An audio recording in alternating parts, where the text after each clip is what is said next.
Usende unashawishi watu kwamba hii serikali haramu, yule sio rais halali. Tunaomba vyombo vya ulinzi, viongozi wa vyombo vya ulinzi wajiuzuru. Wajiuzuru kwa kosa gani? Wajiuzuru kwa kosa gani? Vyombo vya ulinzi vimefanya kazi kwa weledi. Kama sio wao, sisi tusingekuwa hapa. Wallahi na hapa na Mungu shahidi. Kama sio viongozi wa vyombo vya ulinzi na usalama kusimama vizuri kwenye nafasi zao, wakawapanga wapiganaji wao wakaingia barabarani kututuliza, hii nchi ilikuwa imekwenda. Tuache yale mambo ya ushabiki.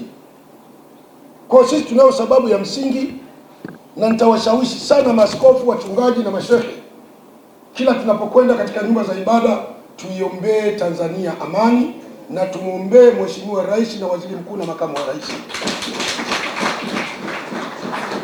Hapa hatujadili imani ya mtu. Imani yako kanisani, yangu msikitini. Hapa ni nchi.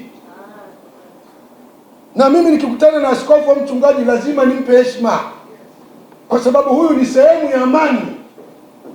Anamiliki watu. Shehe anamiliki watu. Mchungaji, nyinyi wachungaji mnamiliki watu. Mnafanya kazi kubwa nchi hii. Sasa mtu anataka eti wachungaji wote na maaskofu wawe wachungaji waluwalu, kazi yao makanisani ni kutukana serikali. Hawa ni viongozi wa kidini bwana, wanajiheshimu. Yesu anasema ya Mungu mpeni Mungu, ya Kaisari mpeni Kaisari. Sasa hawa wanafanya kazi ya Mungu, hawamtumikii Kaisari. Wachungaji mnafanya kazi ya Mungu.